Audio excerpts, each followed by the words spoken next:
두려움이 아니라 하나님을 바라보라.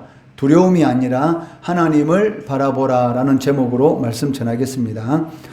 오늘 이 본문 말씀은 그 열강의 틈바구니에서 고통당하던 그 남유다에게 하나님께서 소망의 메시지를 선포하는 내용이 기록되어 있습니다.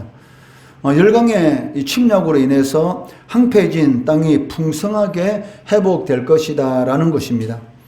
1절 이 말씀해 보시면 광야와 메마른 땅이라고 기록하고 있는데, 이 광야와 메마른 땅이라는 이 말은 그 침략으로 인한 이 유대의 모습을 나타내기도 하지만 그 악인들의 이 통치 아래에서 억압받는 경건한 자들의 비참한 모습을 의미한다라고도 할 수가 있을 것입니다.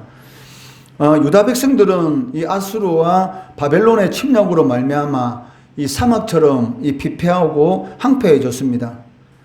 그러나 이제 사막에 꽃이 만발하듯이 지금껏 고통받던 이 유다 땅에 기쁨이 흘러 넘치게 될 것이다. 저 기쁨이 충만하게 될 것이다 라고 말씀하고 있습니다. 1절 말씀해 보시면 광야와 메마른 땅이 기뻐하며 사막이 백합화 같이 피워 즐거워하며 라고 말씀합니다.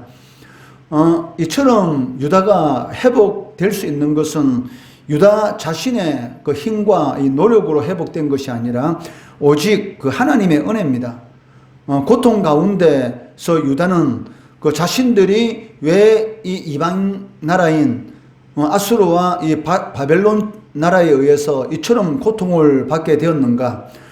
그러한 이 고통 가운데서 자신들의 이 우상 숭배의 죄라든지 또 약한 자들을 괴롭히고 또 악을 행한 그런 모든 자신들의 죄를 깨닫게 되고 이제는 그 하나님만 바라보는 저 하나님께로 돌이키게 되는 그러한 역사로 인해서 하나님께서는 다시 이 남유다 백성들에게 영육간의 풍성한 그런 은혜를 베풀어 주신다라고 말씀하고 있다는 것입니다.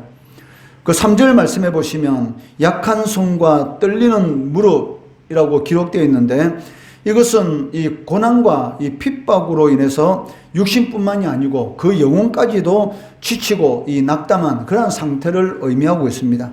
3절 말씀에 너희는 약한 손을 강하게 하며 떨리는 무릎을 굳게 하며 라고 말씀합니다.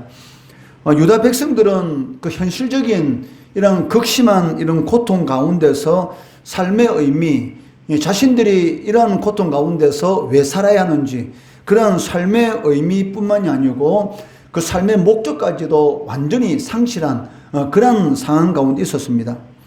그 이로 인해서 이제는 그 하나님에 대한 그런 믿음마저 이렇게 흔들리는 것을 이렇게 볼 수가 있다는 것이죠.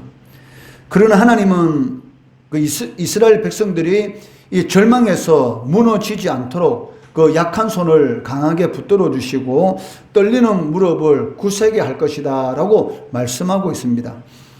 성도들이 하나님 앞에 간절히 기도해야 될 그 이유가 무엇입니까? 기도하는 동안은 절대로 넘어지지 않습니다.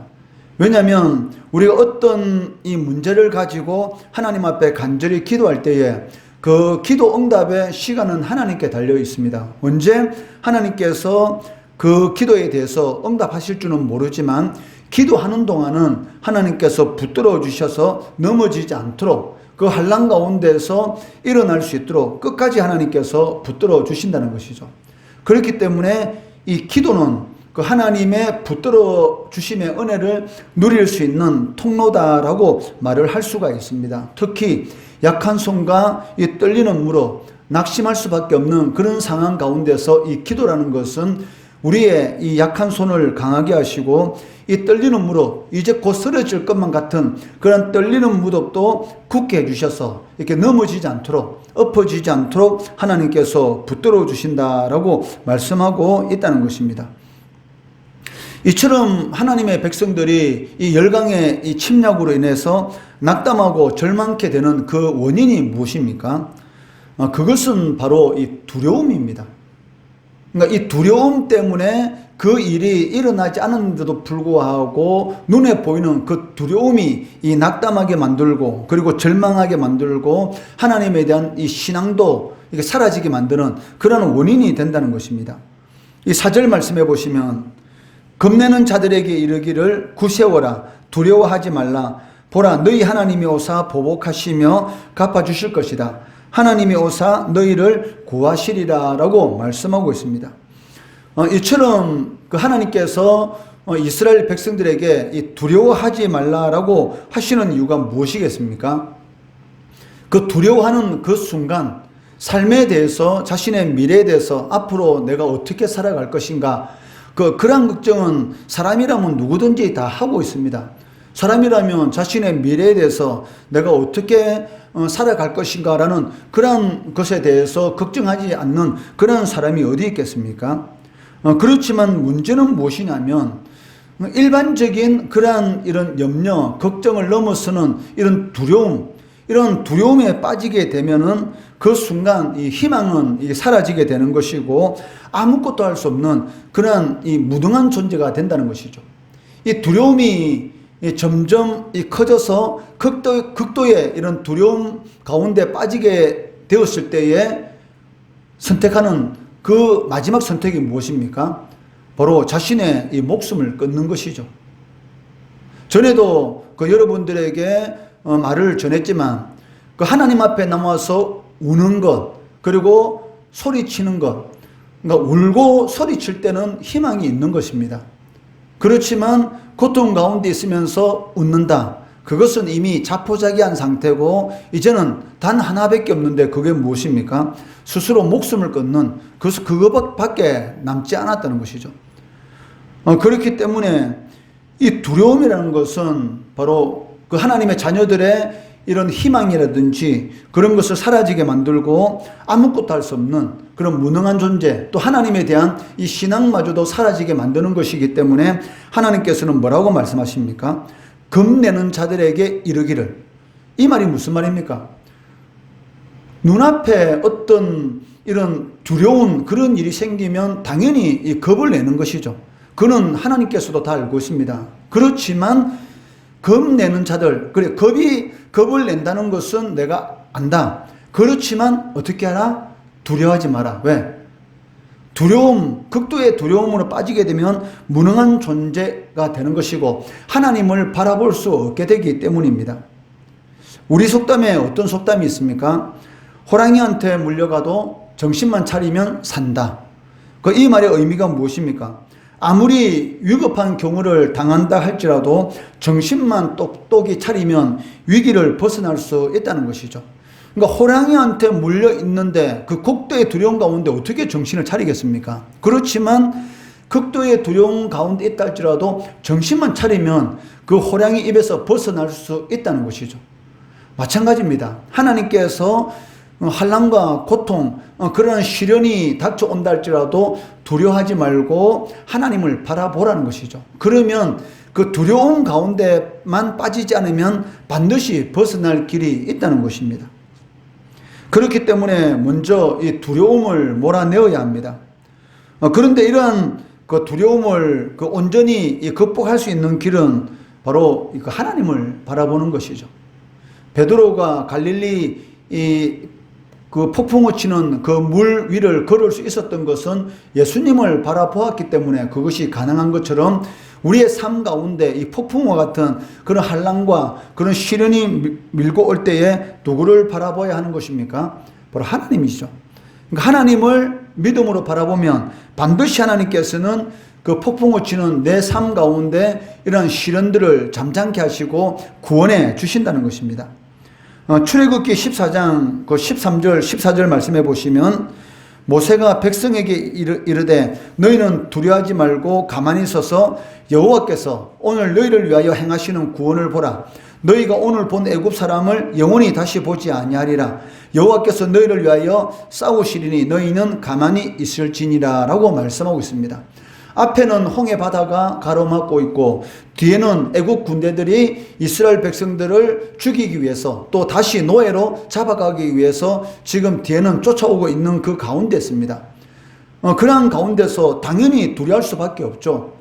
그런데 하나님께서는 이스라엘 백성들에게 두려워하지 말라라고 말씀하십니다. 그 이유가 무엇입니까? 그러니까 겁은 낼 수가 있죠. 그렇지만 두려움에 빠지게 되면 갈팡질팡하게 되고 어디로 행하여야 될지 모르는 그런 상태. 그렇게 되면 홍해 바다에 스스로 뛰어들어서 죽든지 아니면 다시 이 애굽 이 군대에게 잡혀서 노예로 잡혀갈 수밖에 없는 그런 상황이라는 것이죠. 그렇지만 두려워하지 말고 하나님께서 하시는 그 일에 대해서 믿음을 가지고 하나님을 전적 의지하게 되면 거기에서 무엇이 나타나게 된다는 것입니까? 바로 하나님의 이 구원하시는 그러한 역사가 반드시 나타나게 된다는 것입니다. 그러니까 문제는 무엇이냐면 하나님을 바라보지 않는다는 것입니다. 우리의 삶 가운데 여러 가지 시련이 있을 수가 있고 어려운 일이 있을 수가 있고 또 겁나는 일이 있을 수가 있습니다. 그럴 때 누구를 바라봐야 합니까?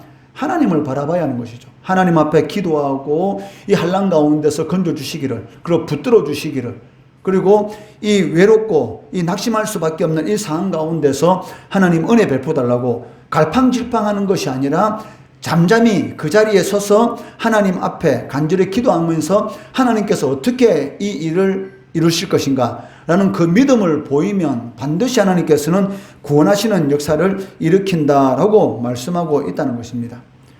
그리고 이어지는 5절에서 10절 말씀해 보시면 이 예수 그리스도의 이 메시아 사역에 대한 이사야 선지자의 예언의 말씀이 기록되어 있습니다. 맹인의 눈이 밝아지고 못 듣는 사람의 귀가 열리고 저는 자가 뛰게 되고 말 못하는 자가 노래하고 사망의 땅이 생명의 땅으로 변하고 메마른 땅이 풍요로운 땅으로 변하는 그러한 역사가 나타나게 된다는 것입니다. 물론 이러한 5절에서 10절까지의 이 말씀은 문자 그대로 맹인이 눈을 뜨는 역사가 예수님을 통해서 일어났습니다. 그리고 듣지 못하는 자가 듣는 그러한 역사도 일어났습니다. 이것은 문자 그대로의 이 역사적인 그런 사건이 일어날 것이다라는 그런 의미의 이사야 선지자 예언이지만 또 다른 의미로서는 그 영적 이 어두운 가운데 거하고 있는 그런 이 사망의 길을 걸어가고 있는 영원한 지옥 형벌을 받을 수밖에 없는 사람들에게 진리의 빛이 이 비춰서 그들이 그것을 보게 되고 생명의 길을 가게 된다라는 그런 의미 또한 가지고 있다는 것입니다. 이러한 일을 통해서 즉 역사적으로 보면 이 5절에서 이 10절의 이 말씀은 물론 바벨론에서 이 포로 해방되어서 다시 이스라엘 땅으로 돌아오는 그런 역사적 사건을 그 1차적으로는 의미하고 있습니다. 이러한 사건을 통해서 즉 바벨론 포로에서 다시 해방되는 그러한 사건들을 통해서 이제 유다 백성들은 참으로 중요한 것이 무엇인지를 깨닫게 될 것이고 자신들이 진정으로 추구해야 될 그러한 가치관이 무엇인지, 즉 지금까지는 바벨론 포로 잡혀가기 전까지는 하나님은 그냥 예배를 받는 데에 족한 하나님이시고 실질적으로 자신의 삶 가운데 필요한 신은 누구냐? 바알이 필요하고 아세라 신이 필요하고 여러 우상이 필요했던 것이죠. 그러나 이 바벨론 포로 70년간의 이 생활을 통해서 자신들이 무엇이 잘못됐는지, 왜 하나님의 백성들이 이방 민족에 의해서 이러한 고통을 당해야 되고 이러한 치욕을 당해야 되는지 그것을 이 바벨론 포로의 이 풀무불 가운데서 깨닫게 됩니다. 그리고 깨닫고 난 이후에 자신들이 진정으로 추구해야 될 그 참된 가치관을 이렇게 깨닫게 되는 것이죠. 그것이 무엇입니까? 바로 온전히 하나님만 바라보는 것입니다. 또한 이 그리스도의 이 속죄의 보혈이 우리를 죄에서 자유케 한다. 그를 통해서 영광스러운 도성 시온에 이르게 될 것이다 라고 이렇게 예언하고 있습니다. 10절 말씀해 보시면 여호와의 속량함을 받은 자들이 돌아오되 노래하며 시온에 이르러 그들의 머리 위에 영영한 희락을 띠고 기쁨과 즐거움을 얻으리니 슬픔과 탄식이 사라지려다. 물론 가까이는 바벨론에서 해방되어서 이스라엘 땅으로 다시 돌아오는 그 기쁨, 영영한 희락, 그런 기쁨에 대해서 표현한 내용이지만 궁극적으로는 이 10절의 이 말씀은 예수 그리스도의 이 십자가 보혈의 은혜로 인해서 사망에서 생명으로 그리고 영원한 이 하나님의 나라를 유로 받는 그러한 역사에 대해서 예언하고 있다는 것입니다. 이처럼 이 예루살렘에 이런 이 바벨론 70년의 포로 생활에서 해방된 그러한 이스라엘 백성들이 얼마나 행복했겠습니까? 이때의 간격에 대해서 시편 126편 1절 말씀해 보시면 이렇게 기록하고 있습니다. 여호와께서 시온의 포로를 돌려보내실 때에 우리는 꿈꾸는 것 같았도다. 도저히 이 바벨론 제국, 당시 이 가장 막강한 이 군사력을 자랑하는 이 바벨론 제국에서 해방된다는 것은 거의 불가능한 일이죠.